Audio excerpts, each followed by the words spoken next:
बिस्मिल्लाहिर्रहमानिर्रहीम। Dear students, अस्सलाम वालेकुम। अज़ीज़ तलबा, 9th क्लास की केमिस्ट्री का यूनिट नंबर 3 है जो कि पीरियोडिक टेबल से रेलेवेंट है। इस चैप्टर के अंदर एक बहुत ही इम्पॉर्टेंट टॉपिक है पीरियोडिसिटी ऑफ प्रॉपर्टीज़। आज की इस वीडियो लेक्चर में इस टॉपिक से रेलेवेंट कुछ इम्पॉर्टेंट चीज़ें हैं जो कि मैं आपसे डिस्कस करूँगा। डियर स्टूडेंट्स, याद रखिएगा पीरियोडिसिटी ऑफ प्रॉपर्टी से रेलेवेंट कुछ मोस्ट इम्पॉर्टेंट टॉपिक्स हैं जो कि आपकी बुक में दिए गए हैं। ये टॉपिक्स नेशनल बुक फाउंडेशन के सिलेबस में भी शामिल हैं और इसके अलावा पंजाब और पाकिस्तान के तमाम बोर्ड्स के जितनी भी बुक्स पढ़ाई जा रही हैं 9th क्लास के अंदर, उन सब के सिलेबस के अंदर ये टॉपिक शामिल है। इसके अंदर shielding effect, atomic size, ionisation energy, electron affinity और इलेक्ट्रोनेगेटिविटी शामिल है। मैं हूं सैयद निसार हुसैन शाह और आप देख रहे हैं मेरा YouTube channel innovative learning. Education for element latest update for latest lectures के लिए आप मेरा यूट्यूब चैनल सब्सक्राइब करें, बेल आइकन प्रेस करें और वीडियोस को शेयर करें। सबसे पहले आपको पता होना चाहिए कि पीरियोडिसिटी ऑफ प्रॉपर्टी से क्या मुराद है।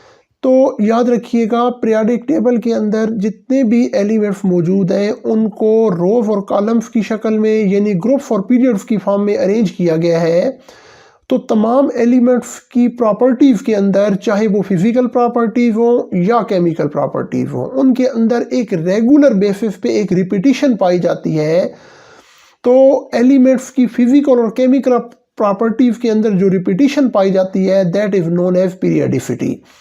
ठीक है जी। और इसमें एक मोस्ट इंपॉर्टेंट पॉइंट आप याद रखिएगा कि डिफरेंट एलिमेंट्स जो है ना similar valence shell electronic configuration की बेस पे नॉर्मली एलिमेंट्स को पीरियोडिक टेबल के अंदर अरेंज करके रखा गया है। और ये चीज़ आपने पढ़ी हुई है कि पीरियोडिक टेबल की जो बेस है हमारे मॉडर्न पीरियोडिक टेबल की that is on increasing atomic number. Increasing atomic number की बेस पे डिफरेंट एलिमेंट्स को अरेंज करके रखा गया है।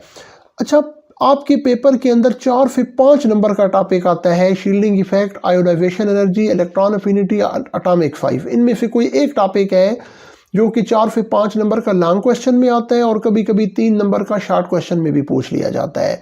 लिहाजा इस चैप्टर में ये टॉपिक्स बहुत इंपॉर्टेंट है, इनमें कुछ समझने वाली चीज़ें हैं, उनको आपने अपने जहन में रखना है।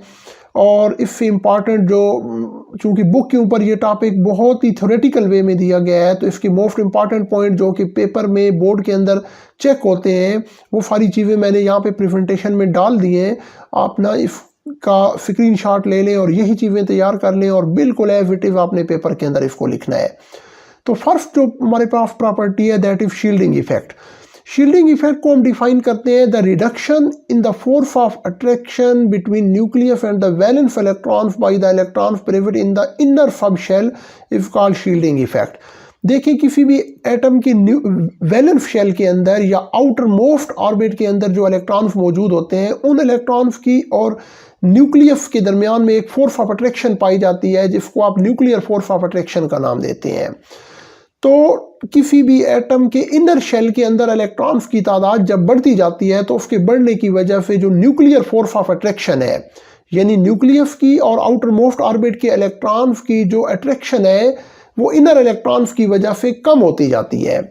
तो valence shell nuclear force of attraction में ये जो रिडक्शन होती है, ये जो एक कमी होती है due to the electrons present in the inner shelf, that is known as shielding effect. Shielding effect का कंसेप्ट जो है ना ये बहुत इजी है। इसको एक सिंपल एग्जांपल की मदद से मैं आपको समझाता हूँ। आप ये समझें कि आप घर में टीवी देख रहे हैं, पाकिस्तान और इंडिया का मैच चल रहा है और मैच भी आखिरी 3-4 ओवर्स में चल रहा है। जब मैच आप समझें कि बहुत ज़्यादा इंटरेस्टिंग सिचुएशन में है, आपके घर में कुछ मेहमान आए हुए हैं, ठीक है ना, आपके अंकल आए हुए हैं, उनके 5-6 छोटे छोटे बच्चे हैं। आप जिस कमरे में बैठे आप टीवी देख रहे हैं तो वहाँ पे क्या है कि वो बच्चे बार बार कोई एक बच्चा कभी आपके सामने से गुजरता है, कभी टीवी की स्क्रीन के सामने से दूसरा बच्चा गुजरता है।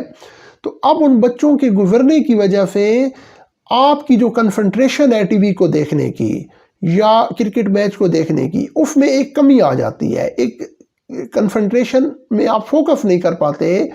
ठीक है ना। अब वो कंसंट्रेशन में कमी किस वजह से आती है, वो बार बार जो छोटे छोटे बच्चे कभी खेल रहे हैं, कभी एक इधर से गुजर रहा है, कभी उधर से गुजर रहा है, ठीक है जी।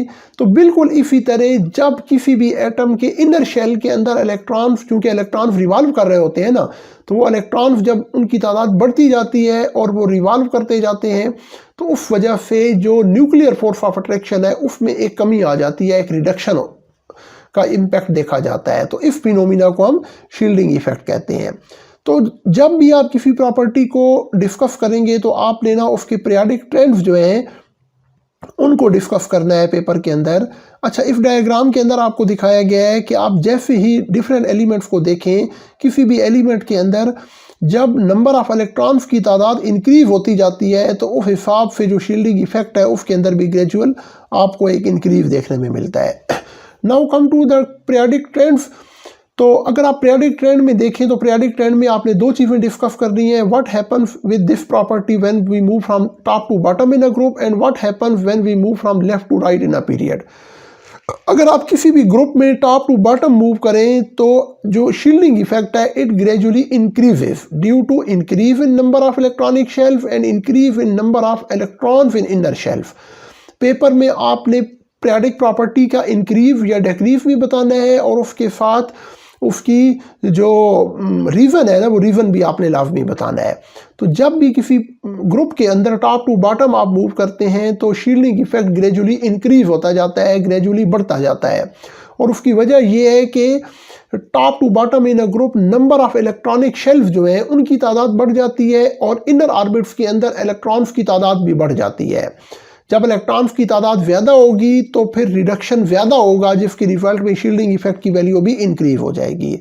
आप इस डायग्राम को देखें, यहाँ पे लिथियम, सोडियम और पोटाशियम, ये ग्रुप फर्स्ट ए के 3 एलिमेंट्स हैं जो कि आपको दिखाए गए हैं, ठीक है जी। तो आप देखें कि लिथियम का साइज छोटा है, सोडियम का उससे बड़ा है और पोटाशियम का उससे भी बड़ा है। लिथियम से आप कंपेयर करें कि लिथियम में नंबर ऑफ इलेक्ट्रॉन्स कम है, सोडियम में उससे ज़्यादा है और पोटाशियम के इनर शेल्फ में इलेक्ट्रॉन्स की तादाद उससे भी ज़्यादा है। यानी इनर शेल के अंदर नंबर ऑफ इलेक्ट्रॉन्स ग्रेजुअली जब बढ़ती जाती है डाउन द ग्रुप तो उसकी वजह से आपका जो शील्डिंग इफेक्ट है उसका इफेक्ट भी, शील्डिंग इफेक्ट भी ग्रेजुअली इंक्रीज होता जाता है। इसी तरह आप अलॉन्ग द पीरियड देखें तो when we move from left to right in a period shielding effect remains constant, ठीक है जी। तो left to right in a period shielding effect की वैल्यू यकसा रहती है, कांस्टेंट रहती है, नॉर्मली उसमें कोई चेंज नहीं आता। और उसकी वजह क्या है, due to number of electrons in the inner shell remains constant. उसकी वजह ये होती है कि left to right in a period एक एक इलेक्ट्रॉन सेम इलेक्ट्रॉनिक शेल में ऐड हो रहा होता है, कोई पूरा एक नया इलेक्ट्रॉनिक शेल ऐड नहीं होता। इस वजह से शील्डिंग इफेक्ट की वैल्यू ऑलमोस्ट कांस्टेंट रहती है।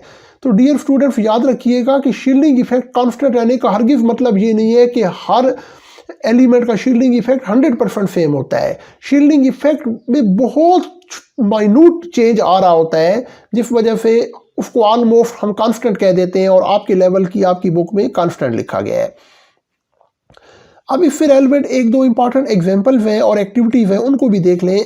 आपकी बुक में एक एग्जांपल है 3.5। ये जो एग्जाम्पल और सेल्फ असेसमेंट्स हैं इनसे रेलेवेंट भी आपके पेपर में ज़रूर क्वेश्चन आपसे पूछा जाता है। यहाँ पे दिया गया है कि identify the elements whose atoms have greater shielding effect. यहाँ पे आपको कुछ एलिमेंट्स बताए गए हैं और आपने फिर कहा गया है कि आप बताएं कि इनमें से किसका शील्डिंग इफेक्ट ज़्यादा है। जब आपको पीरियोडिक ट्रेंड याद होंगे ना शील्डिंग इफेक्ट के कि top to bottom in a group shielding effect क्या होता है जी, इंक्रीज होता है, और left to right in a period shielding effect क्या होता है, कांस्टेंट रहता है। अगर आपको ये कंसेप्ट क्लियर है, ये चीज़ याद है, तो फिर एकदम आपको पता चल जाएगा। अच्छा, जब आपको दो एलिमेंट्स पेयर की फॉर्म में दिए होते हैं ना, तो उसमें सबसे इंपॉर्टेंट चीज़ जो कि आपको पता होनी चाहिए वो ये है कि क्या ये गिवन एलिमेंट्स जो है ये ग्रुप वाइज बात हो रही है या पीरियड वाइज आपको दी हुई है, ठीक है जी। तो उससे फिर आप उसका पीरियडिक ट्रेंड, उसका ग्रुप का ट्रेंड या पीरियड का ट्रेंड जो है वो आप डिस्कस करेंगे। मिसाल के तौर पे बेरिलियम और मैग्नीशियम की बात हो रही है, तो याद रखिएगा कि ग्रुप फर्स्ट है, ग्रुप सेकंड है, ग्रुप 7 है और ग्रुप 8 थे। ये 4 ग्रुप्स जो है ना, इन ग्रुप्स के एलिमेंट्स आपको ज़बानी याद होने चाहिए। जब आपको इन 4 एलिमेंट्स के ग्रुप्स के एलिमेंट्स ज़बानी याद होंगे तो फिर इनको इनमें से जो भी आपको पेयर दिया जाएगा उसको एसेस करना आपके लिए बहुत ईजी होगा। ग्रुप फर्स्ट ए के एलिमेंट्स हैं hydrogen, lithium, sodium, potassium, rubidium, caesium, francium. और ग्रुप सेकंड ए के एलिमेंट्स हैं beryllium, magnesium, calcium, strontium, barium, radium. Group seventh A जिसको आप हैलोजेंस कहते हैं उसके एलिमेंट्स हैं fluorine, chlorine, bromine, iodine, astatine. और ग्रुप एट्थ ए के एलिमेंट्स हैं हीलियम, नियॉन, आर्गॉन, क्रिप्टॉन, वीनॉन, रेडॉन। इन तमाम एलिमेंट्स को याद करने के लिए कुछ इंपॉर्टेंट न्यूमोनिक्स हैं, इंपॉर्टेंट टिप्स हैं, जो कि इससे पहले जो मैं इस चैप्टर की वीडियोस बना चुका हूं उनके अंदर वो सारी चीज़ें मैं डिटेल से डिस्कस कर चुका हूं। नीचे डिस्क्रिप्शन में उन वीडियोस के लिंक्स भी मैंने दे दिए हैं, आप उन वीडियोस पे क्लिक करके इन चीज़ों को देख सकते हैं। तो अब जो फर्स्ट आपको पेयर दिया गया है ये बेरिलियम और मैग्नीशियम का है। तो देखिए बेरिलियम और मैग्नीशियम जो है ना, ये आपसे अलोंग द ग्रुप बात हो रही है। बेरिलियम ऊपर है और उसके नीचे मैग्नीशियम है, ठीक है जी। बेरिलियम, मैग्नीशियम, कैल्शियम, स्ट्रोंशियम, यानी ये ग्रुप सेकंड ए के एलिमेंट्स हैं जिनकी बात हो रही है आपसे, ठीक है जी। तो अब देखें डाउन द ग्रुप जो शील्डिंग इफेक्ट है वो तो ग्रेजुअली इंक्रीज होता है। इसका मतलब है जो एलिमेंट नीचे होगा ना, डाउन द ग्रुप होगा, उसका शील्डिंग इफेक्ट ज्यादा होगा और जो ऊपर होगा उसका शील्डिंग इफेक्ट कम होगा। तो इसका आप सिंपल रीजन लिखेंगे कि magnesium atoms will have greater shielding effect due to greater number of inner electronic shelf. Magnesium में number of electronic shelf beryllium से ज्यादा है, इसलिए मैग्नीशियम का शील्डिंग इफेक्ट ज्यादा है और बेरिलियम का कम है। अगेन कार्बन और सिलिकॉन को देखें तो carbon, silicon, germanium, tin, lead, ये ग्रुप फोर्थ के जो एलिमेंट्स है ना, ग्रुप फोर्थ ए के एलिमेंट्स हैं, उनकी बात हो रही है। तो अगेन यहाँ पे भी अलोंग द ग्रुप बात हो रही है। तो सिलिकॉन डाउन द ग्रुप है, कार्बन अबव द ग्रुप है ग्रुप फोर्थ ए में।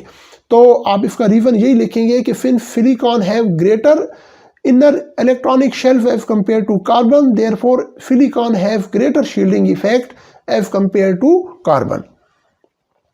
आपकी बुक में एक सेल्फ असेसमेंट है 3.5, इसके अंदर आपको दिया गया है कि choose the element whose atom you expect to have smaller shielding effect.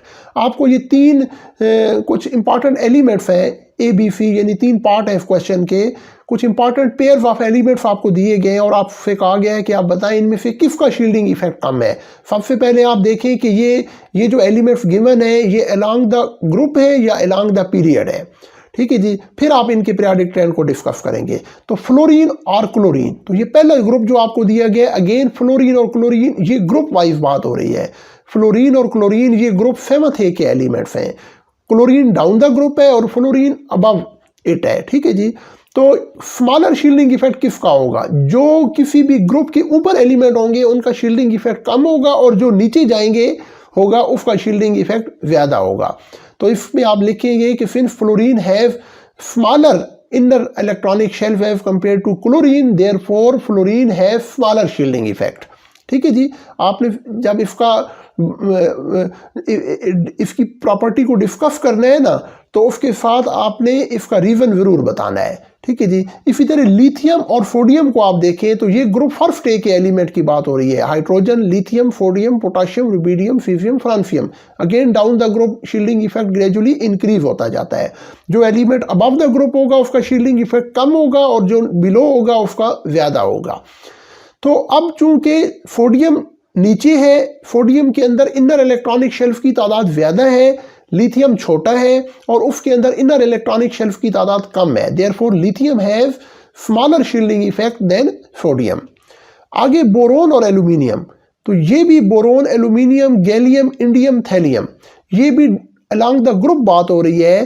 तो इसमें भी आप वही रीजन लिखेंगे कि since boron have smaller inner electronic shelf than aluminium, therefore boron have smaller shielding effect than aluminium. जी तो स्टूडेंट्स यहाँ पे हमारा शील्डिंग इफेक्ट वाला ये टॉपिक ख़त्म हो जाता है। मुझे उम्मीद है आज के इस टॉपिक से आज के इस वीडियो लेक्चर के अंदर अपने इस टॉपिक को समझने में इंशाल्लाह आपको बहुत हेल्प मिली होगी। लेटेस्ट वीडियोस देखने के लिए आप मेरा यूट्यूब चैनल सब्सक्राइब करें, बेल आइकन प्रेस करें और वीडियोस को शेयर करें। अस्सलाम वालेकुम।